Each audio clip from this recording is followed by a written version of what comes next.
What's going on, guys, and welcome back to another video. So over the past few weeks, I've been getting a lot of messages, a lot of comments from people asking, how can I be more financially stable? How can I make more money?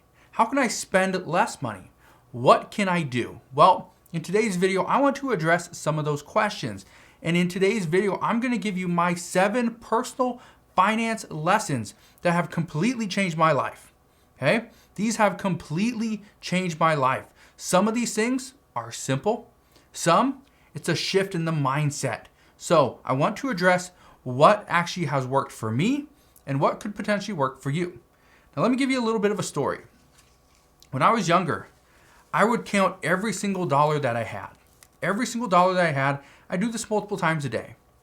If I only had $5, $10, $15, $20, I would count this money multiple times a day. Here's the reason why. I was worried. I was worried that I was losing money. I was worried that I lost something. Somebody took a 5 from me. I was worried, and I would spend hours counting my money.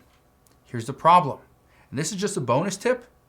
Don't spend your time, or technically waste your time, counting something or trying to figure out what is going on. Spend the time and invest in yourself, invest in ways to make more money and put more money into your pocket. If you can do this, you will be more successful. And when I say successful, I am talking about wealth, okay? Not personal success, not health related, not anything like that. It's just when it comes to money. Again, this is a financial video, so I'm going to specifically address finances. Let's get into the number 1 lesson that I learned that completely changed my life. Number 1, income minus expenses equals wealth. A lot of people say you need to make more money. Make more money, you will be much happier, you will be wealthier. No, that is wrong. Your income doesn't matter as much as you think. You need income, but you also must limit your expenses. I read this quote from somebody. It's not about how much money you make, it's about how much money you can keep. Here's the meaning behind this. Let's say you make $1 million a year, but your expenses are $1 million for that year. How much money do you have? 0. But let's say you are a receptionist, which is a great job. You are a receptionist, you make $30,000 per year.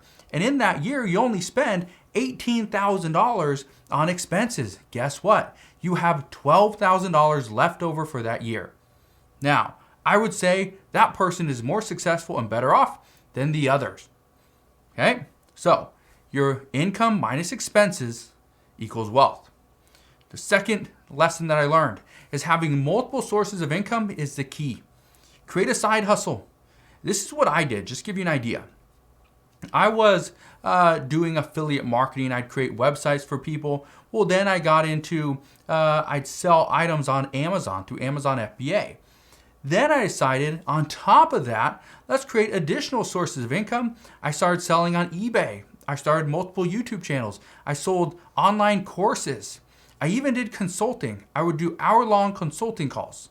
Now, when you added up all this stuff, and there's more businesses mixed in there, but when you add all this stuff, I had 10, 15. At one point, I had over 30 income sources. Okay, 30 income sources. Most people have 1. That's a big issue. So, second lesson I learned, have multiple income streams and do this early on. If you need help trying to figure out what you could do, just let me know. You can ask your questions down in the comment section below and I will help you out there. But the third lesson, and these aren't in any order by importance, but the third lesson I learned is to continue education. Continuing education is key. No, I don't mean go to college. Honestly, do I think college is for everybody? Absolutely not. I think it's a waste of money for many people. However, if you invest in yourself early and often, you will be more successful. I'm constantly taking new courses.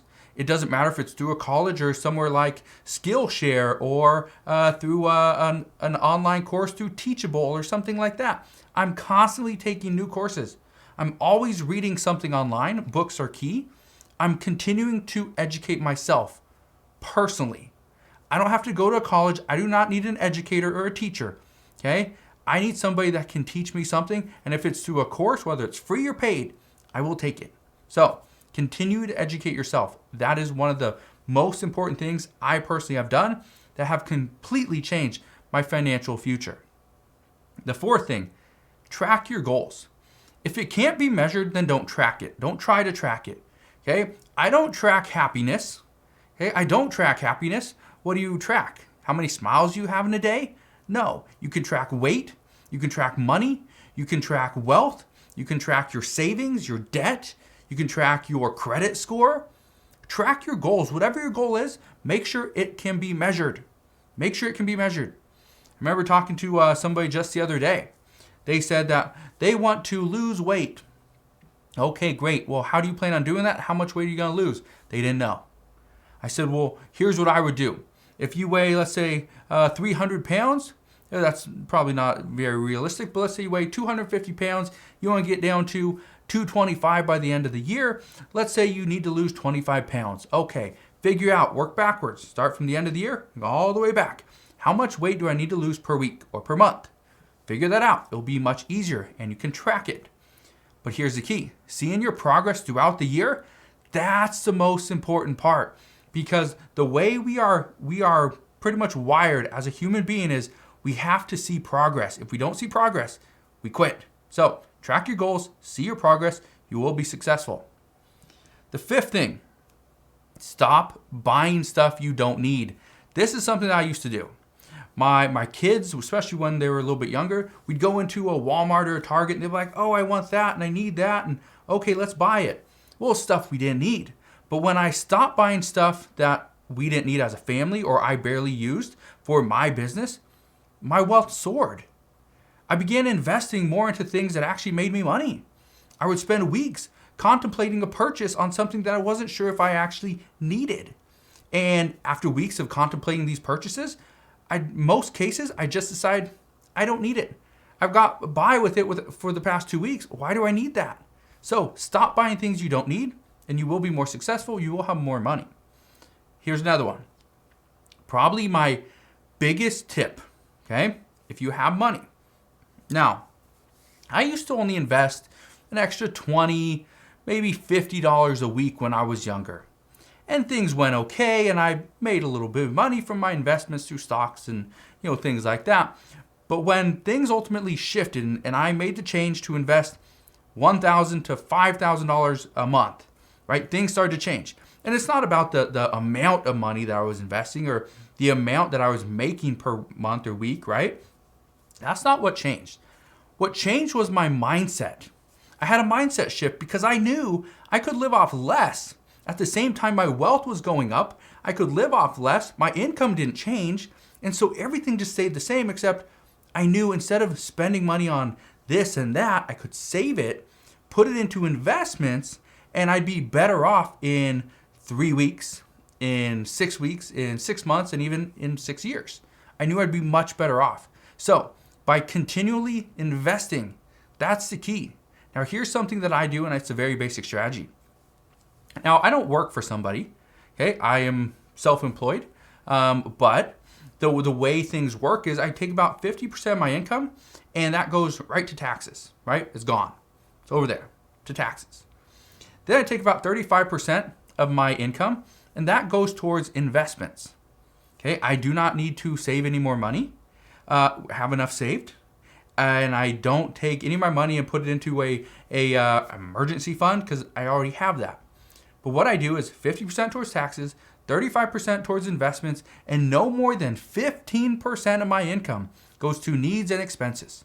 So let's say I make $10,000.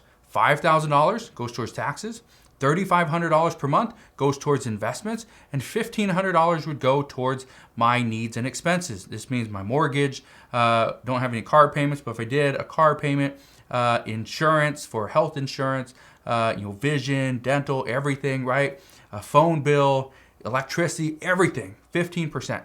Okay. Now, obviously, with my $10,000 per month, income, obviously that's really misconstrued because I make more than $10,000 per month, so obviously my expenses are more than $1,500 per month. But just keep that in mind is I use a 50, 35, 15. That's basic strategy, okay?